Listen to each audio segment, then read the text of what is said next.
ನಮಸ್ಕಾರ ಎಲ್ಲರಿಗೂ. ಈಗ ಒಂದು ನಾವು ಆನ್ಲೈನಲ್ಲಿ ಚೆಕ್ ಮಾಡ್ತಿದ್ವಿ. ಈಗ ಏನು ಮಾಡೋದು, ರೇಷನ್ ಕಾರ್ಡದ್ದು ಫುಲ್ ಸಮಸ್ಯೆ ಆಗ್ಬಿಟ್ಟಿದೆ. ಅಮೆಂಡ್ಮೆಂಟ್ ರಿಕ್ವೆಸ್ಟ್ ತಿದ್ದುಪಡಿ ಎಲ್ಲ ಸ್ಟಾಪ್ ಮಾಡಿಬಿಟ್ರೆ.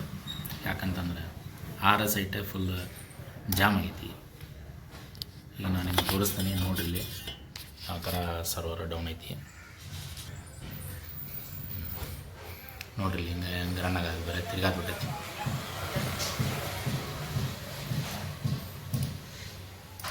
ಈ ಥರ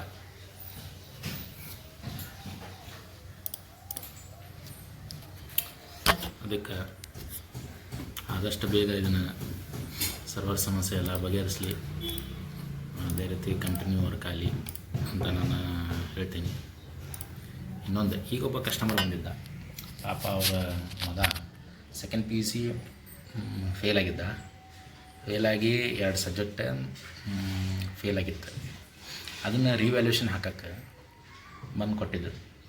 ರಿವ್ಯಾಲ್ಯೂಷನ್ ಹಾಕ್ಬೇಕಂತಂದ್ರೆ ರಿವ್ಯಾಲ್ಯೂಷನ್ ಹಾಕೋದ್ರಾಗ ಅವ್ರ ಫೋಟೋ ಕಾಪಿ ತಕ್ಕೋಕನ ಎಷ್ಟು $1160 ಖರ್ಚು ಮಾಡ್ಯಾರ.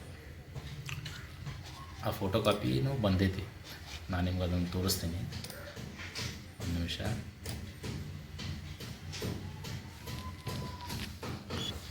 ನೋಡಿ, ಇದು ಫೋಟೋ ಕಾಪಿ. ಅವರು ಆನ್ಸರ್ ಶೀಟ್ ಏನು ಬರೆದಿದ್ರಲ್ಲ, ಎಕ್ಸಾಮ್ ಬರೆದಿದ್ದ ಫೋಟೋ ಕಾಪಿ. ಇಲ್ಲಿ ತೊಗೊಂಡ ನಾವು ಎಷ್ಟು ಮಾರ್ಕ್ಸ್? 20 marks total. ಇದೆಲ್ಲ ಆನ್ಸರ್ ಬರೆದಿದ್ದ ಫೋಟೋ ಟೋಟಲ್ ಇದು. ಈಗೇನಂದ್ರೆ ಅವ್ರಿಗೆ ಒಳ್ಳೆ ಎಕ್ಸಾಮ್ ಕಟ್ಟಬೇಕಾಗೈತಿ. ಒಳ್ಳೆನ ಎಕ್ಸಾಮ್ ಕೌಂಟಿಂಗ್ ಕೊಡ್ಬೇಕಾಗೈತಿ. ಕೌಂಟಿಂಗ್ ಕೊಡ್ಬೇಕಂದ್ರೆ ಒಂದು ಸಬ್ಜೆಕ್ಟಿಗೆ $1470. ಒಂದು ಸಬ್ಜೆಕ್ಟಿಗೆ $1470 ಹಂಗೆ 2 ಸಬ್ಜೆಕ್ಟ್ ಫೇಲ್ ಆಗ್ಯಾವ. ಅವೆರಡೂ ಫೋಟೋ ಕಾಪಿನೂ ಡೌನ್ಲೋಡ್ ಮಾಡ್ಕೊಂಡೇವೆ ಆಲ್ರೆಡಿ.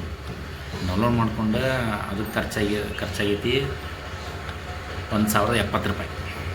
$1070 ಖರ್ಚು, ಪ್ಲಸ್ ಇನ್ನು ಈ 2 ಸಬ್ಜೆಕ್ಟಿಗೆ ರಿವ್ಯಾಲ್ಯೂಷನ್ ಹಾಕಕ್ಕೆ ಎಷ್ಟು ಖರ್ಚು ಅಂದರೆ ನಾನು ನಿಮ್ಗೆ ತೋರಿಸ್ತೀನಿ. ನೋಡಿ ಎಷ್ಟು ಖರ್ಚು ಅನ್ನೋದು ನಿಮ್ಗೆ ಗೊತ್ತಾಗುತ್ತೆ. ಸಬ್ಜೆಕ್ಟ್ ಅಷ್ಟೇ $3370. ನೋಡಿದ್ರಾ? ಈಗ ಅವ್ರು ಏನಂತಾರೆ, ಆಗಿದ್ದ ಅಲ್ರಿ ನಮಗೆ ರಿವ್ಯಾಲ್ಯೂಷನ್ ಹಾಕಿಬಿಡ್ರಿ, ಓದು ಚಿಕ್ಕಿಲ್ಲ ಅಂತಂದ್ರೆ. ಅದಕ್ಕೆ ನಾ ಏನು ಹೇಳಿದೆ ಅವ್ರಿಗೆ, ನಿಮ್ಮ ಸ್ಕೂಲಿನ ಯಾರು ಸರ್ಸ್ ಇರ್ತಾರಲ್ಲ, ಟೀಚರ್ಸ್, ಅವ್ರ ಹತ್ರ ಹೋಗಿ ನೀವು ಕನ್ಫರ್ಮೇಷನ್ ಮಾಡ್ಕೊರಿ. ಅವ ಎಕ್ಸಾಮ್ ಬರೆದಿದ್ದೆ ಪಾಸ್ ಆಕತ್ತೋ ಇಲ್ಲೋ, ರೀಕೌಂಟಿಂಗ್ ಹಾಕಿದ್ರೆ. ಪಾಸ್ ಆಕತ್ತಂದ್ರೆ ಮಾತ್ರ ಅದನ್ನು ರೀಕೌಂಟಿಂಗ್ ಕೊಡಿರಿ. ಪಾಸ್ ಆಗೋಲ್ಲ ಅಂದ್ರೆ ಅವ್ನು ಕೊಡಕ್ಕೆ ಕೊಡ್ರಿ, ಸುಮ್ಮನೆ ದುಡ್ಡು ವೇಸ್ಟ್. ಅದಕ್ಕೆ ಇಷ್ಟು ಹೇಳಿ ನಾ ಕಳ್ಸೀನಿ ಅವ್ರಿಗೆ. ಅವ್ರು ಏನೇನೈತಲ್ಲ, ಅವ್ರು ಏನು ಮಾತಾಡ್ಕೊಂಡು ಬರ್ತಾರೋ ಗೊತ್ತಿಲ್ಲ. ಅದಕ್ಕೆ ಅವರು ಹಾಕಂದ್ರೆ ಹಾಕಕ್ಕೆ ಬರೋದು, ಹಾಕ್ತೀನಿ. ಅದಕ್ಕೆ ಇಷ್ಟು ಹೇಳಿದೆ. ಓಕೆ, ಬಾಯ್. ಮತ್ತೆ ಸಿಗೋಣ ಅಂತ ಮತ್ತೆ ಕಂಟೆಂಟ್ಗೋಸ್ಕರ ಫಾಲೋ ಮಾಡಿ. ಜೈ ಹಿಂದ್.